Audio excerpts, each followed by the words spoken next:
So what was your first convention you went to, Sophie? Oh man, it was Acon in Dallas, Texas, and I cannot sing that convention's praises enough. Like literally, if I ever get the opportunity to be a cosplay guest at Acon, I will never go to another show. I will end my cosplay career there just because that is like the peak of everything for me.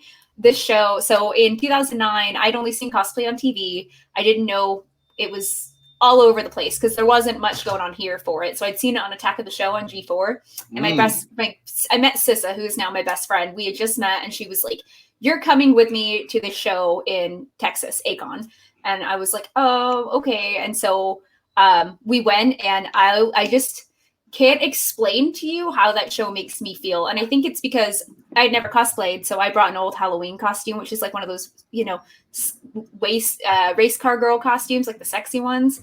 That's all I had.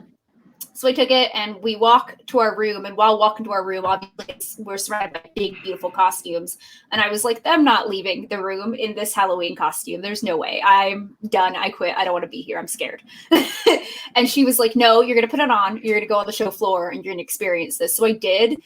As soon as I was on the floor, I think people could tell I was uncomfortable. And literally people were like coming up to me going, oh, are you from this obscure anime? And I would be like, no, I'm nothing. I'm like, ignore me, I'm nothing. And they were like, no, we'll make up characters for you. And these strangers I did not know started making OCs. And I just have never felt such a sense of community. And I like, to be blatantly honest, I cried. I cried that day. I cried when we left. I've got goosebumps thinking about Acon. I went to that show every year except for the last 2 years. But that was my first show, and it's where my heart still lives to this day. I just love it so much. It's the reason I love cosplay in this community. That's awesome. And you brought up one of the best things of, like I said, we end up saying this every week, is that the community is like everything. Like everything. Even from just doing the show, the people I've met, and literally from going, and even before, like if I went to regular cons before just to go, the community is so tight and everyone is so like accepting most of the time. Yeah, I think 98.9%. And I think that's the key. I'm so glad you said that, because I think people get really caught up sometimes in the bad apples.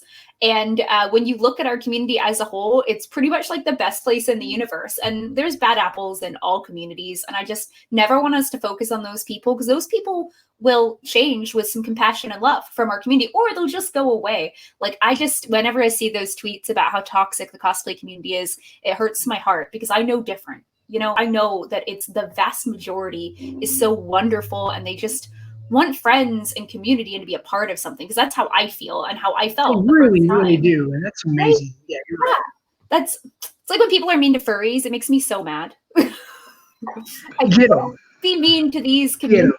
People just but also don't focus on the people who are mean. Forget them. They're not important. It's like you said, the 98% that just want to be friends and have fun. And man, this is their safe place, and it should be. And we should protect that by ignoring those who aren't a part of that, or at the very least, trying to give them some empathy and bring them in. Because a lot of the cosplay bullies I've met, they just needed friends. They were just totally right.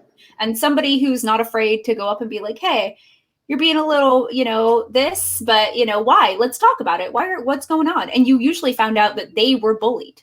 That's why they are that way. So yeah, empathy. Yeah, or they're insecure, right? Which is exactly what it is. And if you go up, and the best way for me to calm down somebody is to go up and tell them how cool the costume they have.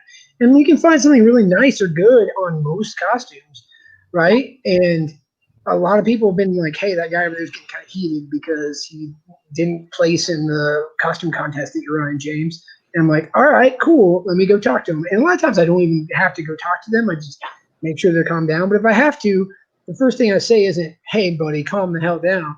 No, it's mainly like, hey, man, I like your costume. What's going on with, like, what character is this or something? Let's talk. And